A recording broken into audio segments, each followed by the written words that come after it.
What's going on, guys? I'm Stanley Reed, and welcome to another edition to Business to Fitness. This is one of my guests, a very, very special guest, Betsy Ward. As always, the purpose of these particular podcasts, or interviews, is to encourage, inspire, and motivate you, the listener. Hopefully, you can find some type of jewel through their story, which we are all just trying to fight to be a better version of ourselves. So hopefully, by watching these interviews, you can continue to pull from us, grab onto our story, and kind of help yourself as you continue to make the journey throughout your life as it relates to health and fitness. Betsy has a very interesting story. I first started off training her son, and I would always ask her, when are you going to come work out with us? And she would always say no, and not right now. And I could kind of feel the uncertainty. She didn't really want to say no, but she wanted to. You could just kind of feel the vibe. And based off my experience, what I found that is people tend to stick with things when they are ready. You can come up with all the tactic, the tools, and sometimes people just got to come up to the realization in their heart that it's time to take control of the things that they're trying to accomplish. And then when they decide to do that, the results are 10 times better. So Betsy, take us to that journey, your first time working out with us, and some of the things that you were thinking as far as your mindset at the time. Well, Stan, I think you worked on me 6 months before I said yes, and I was definitely terrified. I was intimidated. I had never worked out with a trainer, ever, and I thought you might have to call an ambulance. Right. Honestly. And so I just, plus to I think to come face to face with how out of shape I was and how much I had let myself go, that was a scary thought. And not only was I coming face to face to it, you were going to put it on a piece of paper. Right. And so I was not. That was very intimidating. So as far as that being intimidating, and as far as you coming face to face with that, because I'm visualizing the first step, first day of us working out, and we always take our clients through a basic assessment, just to kind of eliminate the preconceived notions of what a trainer is, because sometimes trainers are given the stigma of yelling and beating clients up. You didn't yell at me for several months. Right. Well, now Betsy and I have a very unique relationship, but I want you to go through that whole first couple weeks of our workout program, and how our mind changed, and how your journey kind of changed. Well, I think it definitely took longer than 2 weeks for me to change. I just told myself that I was going to show up and do what you said, and I did. Every day I just showed up, and it was hard. For a long time, and still sometimes it's hard, but it's not as hard as it was then. But that was the promise I made myself, that I was going to show up and I was going to work hard every time I was here, and eventually it got a little bit easier. So, I hear you say you were going to show up and work hard every time you came.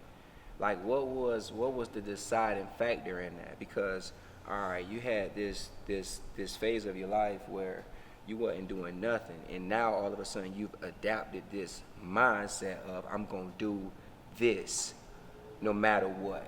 What was that? Well, I think for me it started before I started working out with you, because sure. I changed my eating habits about 6 months before we started working out.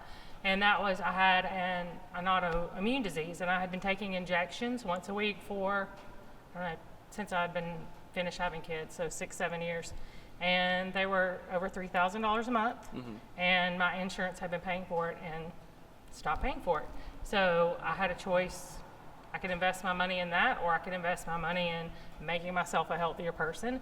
So I feel like I was already in a better frame of mind when I started working out with you. Absolutely. Due to having already addressed my food and eating and that part of my lifestyle. Okay, so that's an interesting component, and honestly, a lot of our clients deal with that component, the nutrition component.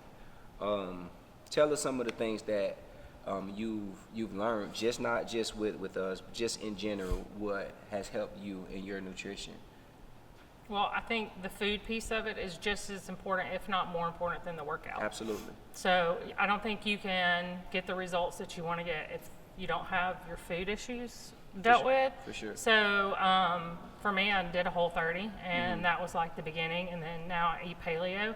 And I think the biggest thing I did was just educate myself. Like, I guess I knew what healthy was, but I actually took the time to sit down and read books and follow people on Instagram and really understand like what it meant to take care of myself and provide self-care and to eat healthy and what food fueled my body and understand what food works for me. And like what food works for me doesn't necessarily, we've had this conversation, work for you, because there's some things that I choose not to eat that you may eat and vice versa. Right. And so like it took a long time for me to really invest in myself and figure that out. And I think that was the biggest piece that helped lead to the exercise piece.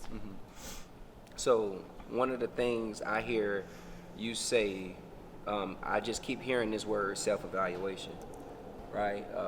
Kind of like looking in your own space, right? Not necessarily focusing on, you're using, kind of like we're doing with this interview, you're using other people, but you kind of, you're forming your own clay, right? Right. So, and that's one of the benefits of something like this, because based off your story, we just want to continue to educate and motivate individuals, kind of like yourself. So as far, how much weight have you lost so far?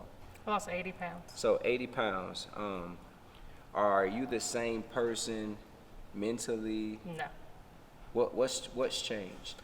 Well, I think I thought discipline equaled like restriction. And I think I've learned that discipline is actually freedom in a lot of ways. And I just did not hold myself Right.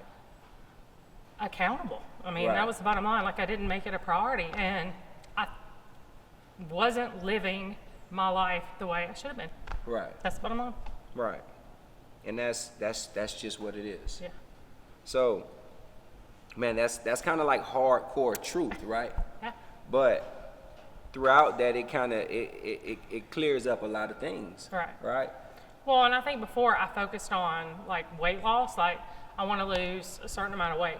And now I don't focus on weight loss as much. I look at it as more as being healthy as a whole. Right. And like that is not just food or exercise. It's your spirituality, your relationships. There's a lot of different components that mean being a healthy person. Right.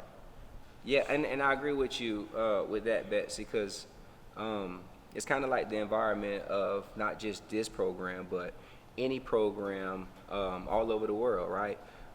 People come in here and they just think, hey, we just gonna try to lose weight and exercise, but we've developed a strong relationship, and I'm pretty sure you done met people in here that you kind of use, you and Miss Camille kind of feed off of each other, and you've become somewhat of an inspiration to not just not just with her, but with a lot of people. And we want to make sure that we celebrate that. Yeah. I'm proud of you. I think that you're doing an awesome job. I really appreciate you taking this time out of your day to share your story with the world.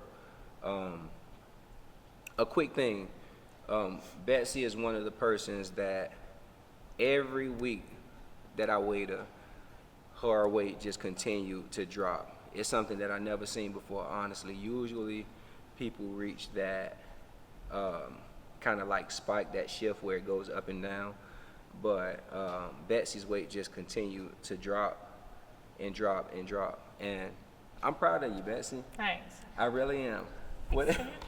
Stan, you taught me I can do hard things. I don't think I really believe that I can do hard things. And that's what one of the things I remember, one of the first workouts is you told me I need to be comfortable with being uncomfortable. And I was like, and I really thought about that, and that was true. I was not comfortable being uncomfortable. And I would say, I'm sitting here. Right.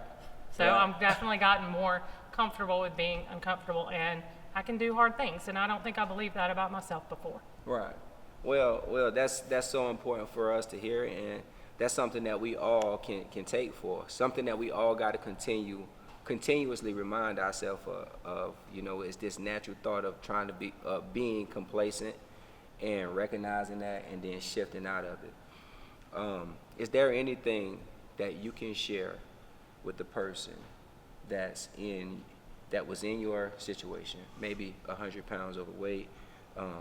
They have a job, they have 2 to 3 kids, they got a busy schedule, they got a husband who's trying to do everything he can, and they need help. What would you tell them?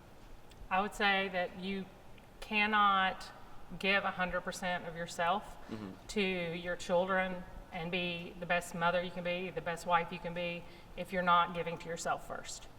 And if you don't take the time to take care of yourself, whether it be exercise, what you're feeding your body, and just self-care in general, you're not going to be able to be the best mom you can be or the best wife you can be. That's perfect, right, Betsy? Now, what's gonna happen? Betsy was kind of nervous about this interview. Betsy, when you drive home, you're gonna be like, man, I should have said this. I should have said that, right? But it always worked out like that, Betsy. I think you did a wonderful job. Thank you. As always. So, guys, as we wrap this interview up, again, hopefully you can use just a snippet of Betsy's story to become inspired, become motivated, and encouraged. If we can help you in any way, just give us a call. You can follow the link down in our bio. But besides that, guys, hopefully you have a wonderful day. Health and wellness is always the most important. Stay strong.